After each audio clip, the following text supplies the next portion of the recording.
Au nom du Père, ô toi l'au-delà de tout, au nom du Fils, prisonnier du Saint-Sacrement de l'hostie, au nom de l'Esprit Saint qui nous libère de toutes nos chaînes, avec toute la tendresse de la Vierge Marie. Sœurs et frères de la divine volonté, hier soir j'ai eu une petite lévitation dans mon lit, je vous explique pas comment, parce que en lisant une lettre de notre sœur Louisa Picaretta, que j'embrasse tendrement, j'ai découvert qu'elle adressait un courrier à une personne qui est détenue, à un prisonnier. L'aumônier de prison n'a donc fait que je suis, n'a donc fait qu'un bond, et je me suis dit, oh là là, que va-t-elle raconter à quelqu'un qui est détenu? Voici la lecture de cette lettre, un petit bijou de notre sœur Louisa.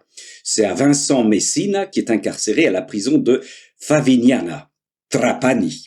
Très cher frère en Jésus-Christ, j'ai été extrêmement heureuse de votre demande pour le livre de la Reine du Ciel. Cette personne détenue demandait le livre de la Vierge Marie dans le royaume de la divine volonté. Pensant que la maman céleste vient aussi à la prison pour vous rendre visite et être votre mère, maître, consolatrice, et aussi pour vous donner sa douce compagnie, afin de vous apprendre à vivre de la divine volonté,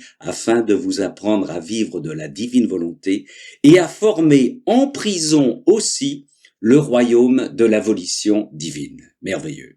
Par conséquent, mon frère, courage, confiance, car vous avez une maman céleste qui vous aime beaucoup, qui ne vous quittera jamais. Et si vous l'écoutez, fera un sanctuaire de la prison, Et si la faiblesse humaine vous a amené en prison, la souveraine reine vient avec la force de la divine volonté pour vous emmener au ciel et rendre vos jours moins tristes. Plus encore, elle transformera les douleurs, les privations, la solitude en rançons et en conquêtes éternelles. Elle vous fera ressentir la paix, toujours la paix de Louisa, qui même dans le monde ne peut être appréciée. Ça, c'est intéressant. Elle vous fera ressentir la paix qui, même dans le monde, ne peut être appréciée. Il y a des détenus qui expérimentent incarcérés la paix que des gens qui sont libres et à l'extérieur n'expérimentent jamais. La divine volonté vous transformera et vous ressentirez la nouvelle vie que la Dame Céleste vous apporte. Sachez que je suis votre sœur en prison. Pendant plus de 50 ans, poursuit Louisa, le Fiat suprême m'a gardé emprisonné dans un lit. Oui. Pourtant, j'en suis contente, je suis heureuse, mais qu'est-ce qui me rend heureuse? La volonté divine que j'essaie de toujours faire. La volonté divine que j'essaie de toujours faire.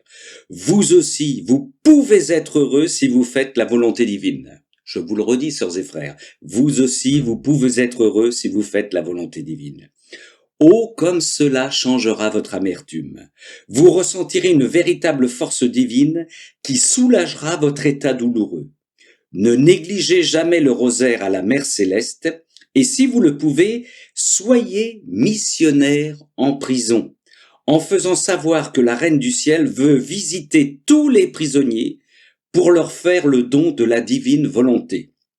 Et si vous avez besoin de plus d'exemplaires du livre donc, et que vous ne pouvez pas payer, je suis prête à les envoyer gratuitement. Je vous laisse sous le manteau de la Mère Céleste, écoutant ces leçons du ciel, et avec 1000 égards, dis-je, votre sœur la plus affectueuse, la petite fille de la divine volonté. Sans commentaire. Gloire à Dieu. Sœurs et frères, dans l'amour trinitaire, soyez bénis.